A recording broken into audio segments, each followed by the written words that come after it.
Hi, I'm Ali and a warm welcome to the Ceramic Repair Studio. So in today's video I have a pair of Chinese faux dogs. Now this one's fine, but this little dog here, in a previous video quite a while ago, I actually fixed back the foot back on, filled it with Milliput and sanded it, as well as the end of the tip of the tail, and this was also broken, which I've already fixed. But now I thought today I would do some painting and just sort of paint and cover over. So what you'll need when we're doing a bit of painting on porcelain or pottery is I've got some lost-in ceramic glaze here to mix the paint with, as well as a glass or cup of water, and also to finish off with the glazing. Obviously, if you can't find this, there is another company, Winsor and Newton. I'll put a link in the description box, which does something very similar. Now, I've also got a variety of brushes here, and today I'm using powder pigments. So that's basically because I've roughly got the colours in various different shades and colours here. But I also quite enjoy using acrylics as well. I find using acrylics, it's actually sometimes easier to mix because you don't end up with little bits of blobs. But because of the colour combinations here, I kind of have the sort of colours in my powder pigments. Now, what we're going to do first is I thought we would work on the yellow part of the end of the tail and just around here. So what I do is I collect bottle tops, really useful for mixing paint, and also if you're mixing glue as well, if we're gluing something. And I also have some cocktail sticks to help mix in. So with the yellow here, I've got a yellow which is a primary yellow. Obviously it's quite bright, so it'll need dulling down. So I may add a little bit of some raw umber. So what we'll do is we'll just take the pigment. Now, I've had this pot for absolute years, and powder pigments last a very long time. And I'm just going to place a little bit into my lid here. And so basically, when you're mixing colours, it really is trial and error. It's very difficult to get exactly the same colour, obviously, because there are lots of different colours combined to make a colour, but it can take a while, and obviously it just, you just got to keep going with it. So once we've got that colour, the base colour, I'm just going to add a little bit of water to it. Mixed, and we're sort of combining it quite well. I like to add just a little bit of ceramic glaze. I do find it helps fix the paint onto the material which you're painting on as well. You don't need too much, but just a little bit.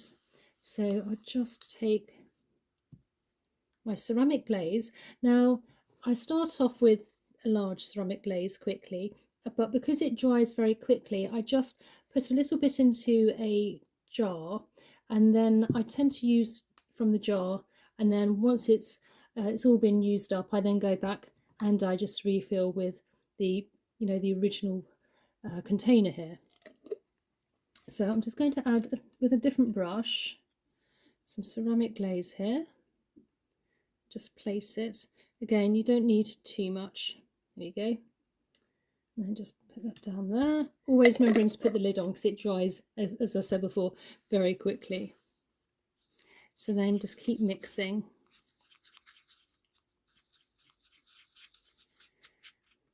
Now, because the tail has lots of different colour tones too, I can see bits of white on there, and it's not just one block colour. So what I'm going to do, I'm just going to make it sort of like a creamy base first, and then add a little bit more of this colour here. So I'm going to add just a little bit of white. And I'm going to use another bottle top here. So I just use my cocktail stick.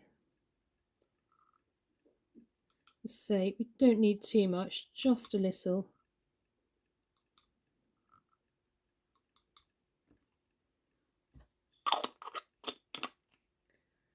And then just mix a tiny bit of the original colour in with the white. just so it's, you can see it's just slightly more creamy. And then we're just going to take our piece and see how we get on. If you find it's not right, we'll just go back and then we'll just come in with the colour. So I just like to just very lightly brush. Now these items aren't perfect, as I say, they have lots of different tones to them, so you don't have to be too precise.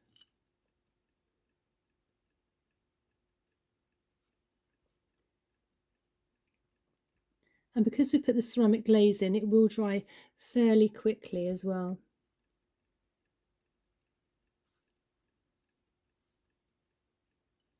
So while that's drying, before I apply a second glaze of the slightly darker colour, I'm just going to add just around where the base of the tail. Again, it's slightly lighter, but that's fine because we can build up later. In places it's almost orange, almost like an orange colour. And then just rinse with some water here. Now I always have plenty of kitchen roll as well, so you can dry your brushes off as well. And then I'm just going to add just a little bit of the darker yellow.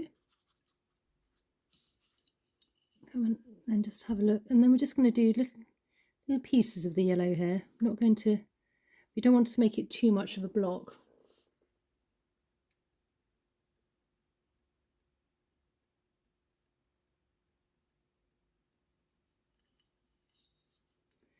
And you just want to keep going through.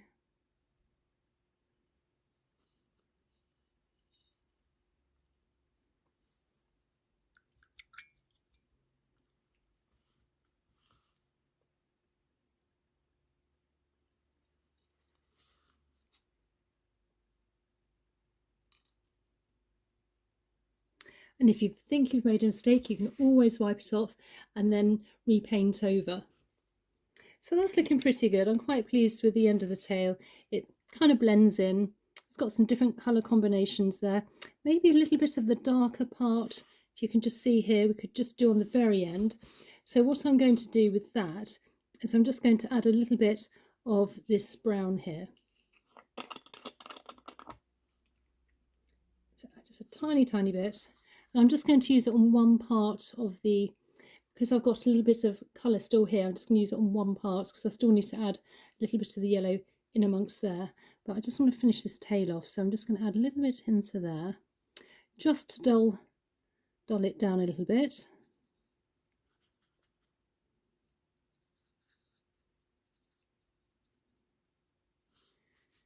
And then just take our piece, and I just want to add it, just on the end here,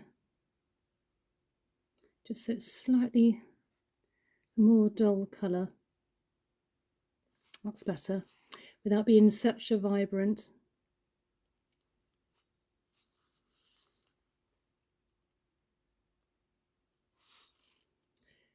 It's really good when you are painting to make sure that you're obviously in good light, and also remembering to have a window or something open so you've got plenty of ventilation as well. So now with this other colour, let's just go along here. Quite pleased with that. That's kind of blending in. If I wanted to, again, I could add in just a little bit more of this lighter colour tone if you just want to add a bit more tone. That's pretty good. And then with the other colour, I'm just going to add a little bit of this slightly darker yellow and just work along just by where the base part is here. Again, it doesn't have to be perfect, but you want it to kind of blend in. There's some white bits here, there's different colour tones. And just keep working along.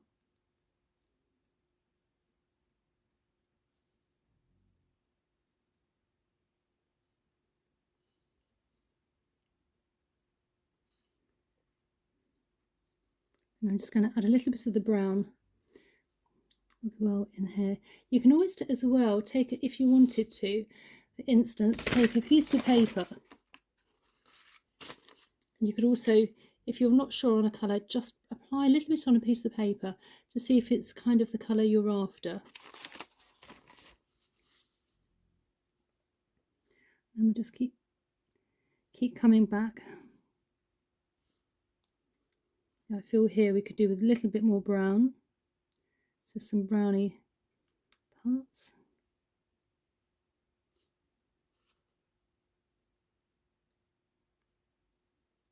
So once we've waiting for that to dry, I'm now going to work on the legs, which is the green colour.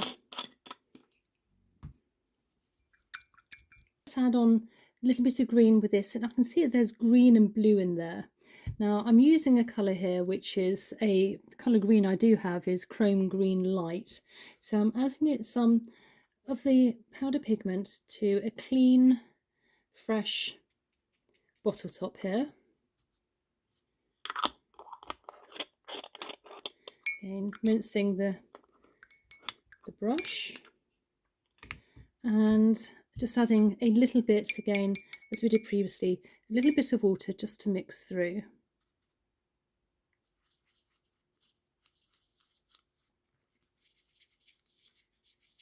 And then just a little bit of some of the glaze here. I'll just use a clean brush for that. So again, just adding a little bit just in there.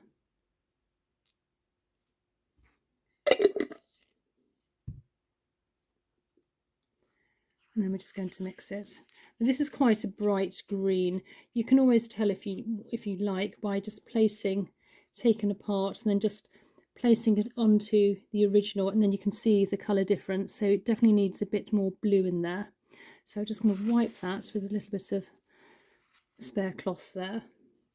So the blue I'm using here, I've got an ultramarine, so sometimes you've just got to go with what you've got and just keep practicing and playing around with the colours.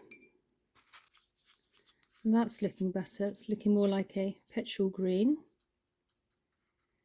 And a tiny bit more.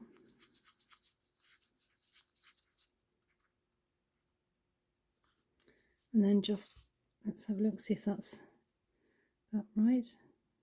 Well, that's pretty good there. So I'm going to just very lightly start to just come along here with the colour. Now if you do have a airbrush, that's great too. The only thing is you've got to be very careful not to sort of go anywhere else. But I do realise majority of people do not have airbrushes, so this is why I thought it would be quite good to just do some hand painting.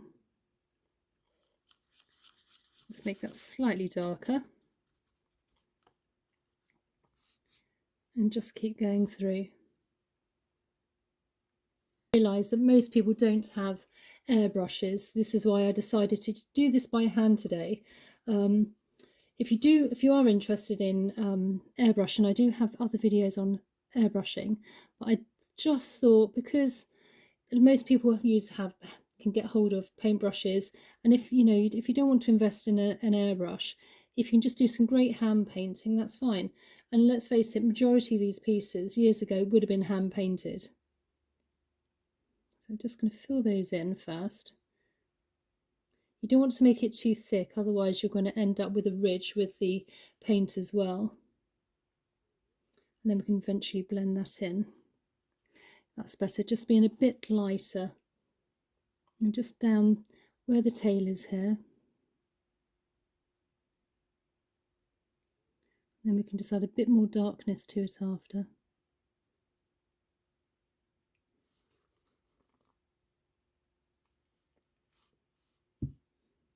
Just make sure you can see what I'm doing.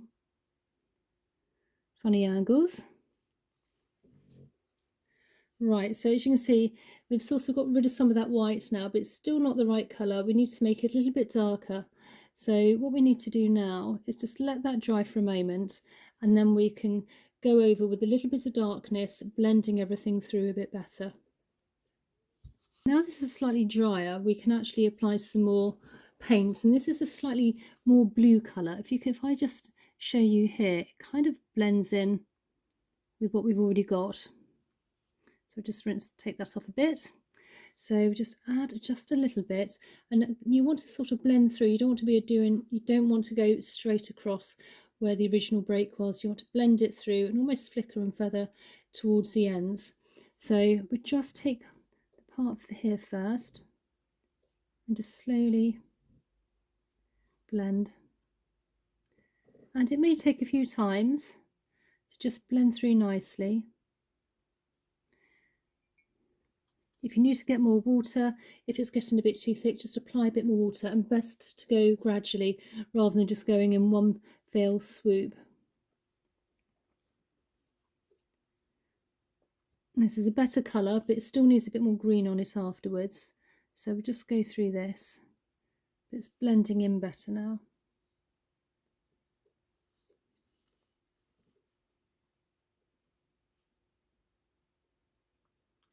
So if you don't have an airbrush, this is, you know, definitely the best way to go. And just under.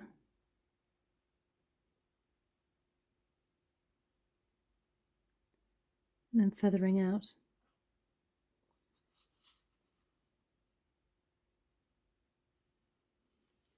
Right, so now we're going to add a little bit more of the green now.